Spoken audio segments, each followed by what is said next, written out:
अरे भाई, अगर कोई मेरी प्रेरणा सुनकर, मेरे प्रवचन सुन करके संघ परिवार समलैंगिकों गिरोह के खिलाफ और देश की जनता और किसान के पक्ष में लड़ने के लिए खड़ा हो जाए तो मैं सुकून महसूस करूंगा।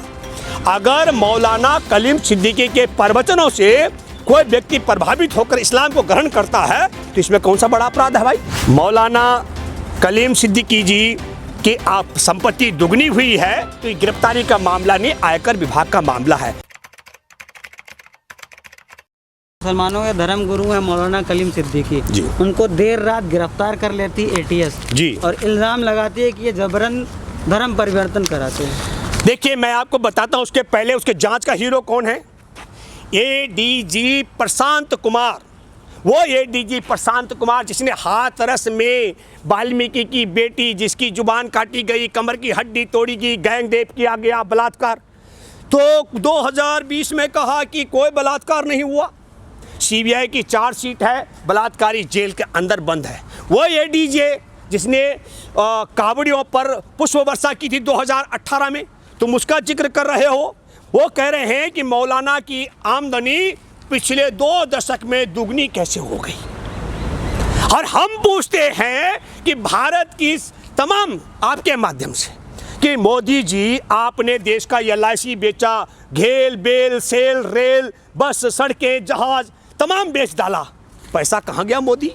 सरकार के पास पैसा नहीं है, बैंकों में बैंक में बेच दिए, बैंकों के पास पैसा नहीं है, देश की जनता के पास पैसा नहीं, किसान के पास पैसा नहीं, मजदूर के पास पैसा नहीं, पैसा कहाँ चला गया?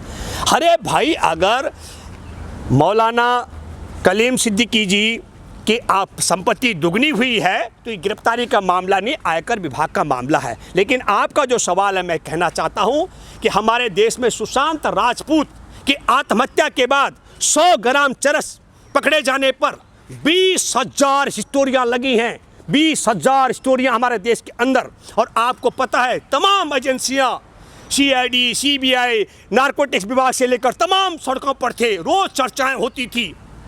और 3,000 किलो हीरोइन पकड़ी गई, हर हीरो और चर्चा नहीं हो रही है। इसलिए है मौलाना कलीम सिद्दीकी को गिरफ्तार करके, जैसे मैंने कहा कि यहाँ से बांग्लादेश छोड़ करके कहाँ जाने का, अमेरिका जाने का है। हमारे देश में अखाड़ा परिषद के महंत नरेंद्र गिरी का फांसी लगाने का है। उसी तरीके का क्रोनोलॉजी में मौलाना कलीम सिद्दीकी को फंसाने का षड्यंत्र है। मौलाना कलीम सिद्दीकी ने कोई ऐसा अपराध नहीं किया है। पहले उन पर लगाया गया आर्थिक का मामला, उसमें वो बेगुनाह फंस गए, वो 10% वो मामला गायब हो गया। अब वो कह रहे हैं धर्म परिवर्तन कर रहे थे। अरे भाई, अगर कोई मेरी प्रेरणा सुनकर, मेरे प्रवचन सुन करके संघ परिवार समलैंगिकों गिरोह के खिलाफ और देश की जनता और किसान के पक्ष में लड़ने के लिए खड़ा हो जाए तो मैं सुकून महसूस करूँगा। अगर मौलाना कलीम सिद्दीकी के प्रवचनों से कोई व्यक्ति प्रभावित होकर इस्लाम को ग्रहण करता है तो इसमें कौन सा बड़ा अपराध है भाई। प्रवचन तो हर कोई देता है, तो प्रवचन दे करके यदि कोई व्यक्ति, और मैं ये कहना चाहता हूँ, इस बात को मैं कहना चाहता हूँ आपके माध्यम से, 1000 साल पहले इस्लाम की उदारता के कारण, धर्म में छुआछूत के कारण, भेदभाव के कारण हमारे देश के करोड़ों लोगों ने इस्लाम को स्वीकार किया। और 1000 वर्ष बाद ये नारंगी, जो मैं कहता हूँ संघी गिरोह, इनकी औलादें पैदा हुई और वो कहती हैं कि मुसलमानों से नफरत करो। 1000 साल पहले जिन्होंने इस्लाम अपनाया हुआ है, उनके वंशजों को तुम सजा दोगे। मैं मेरे प्यारे देशवासियों आपसे एक अपील करता हूँ, आपसे गुजारिश करता हूँ, जो तुम्हारी माँ के कोख से पैदा होता है, किसी भी माँ के कोख से पैदा होने वाला एप्लीकेशन लगा करके पैदा नहीं हुआ। नरेंद्र मोदी ने प्रार्थना पत्र नहीं लगाया था धरती पे कि किस माँ की कोख से पैदा होगा और किस माँ की कोख से पैदा होगा मोहन भागवत, और किस माँ की कोख से तुम पैदा होगा, किस माँ की कोख से हम पैदा होंगे, इसकी कोई एप्लीकेशन नहीं लगती है।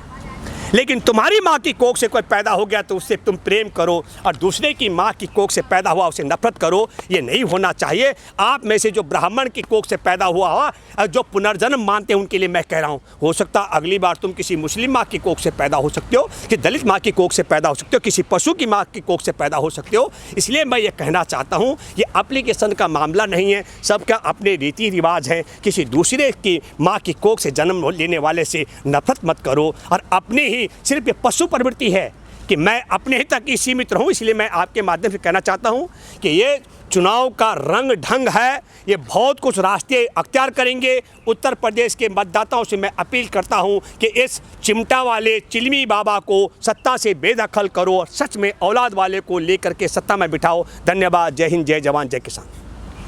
Thank you.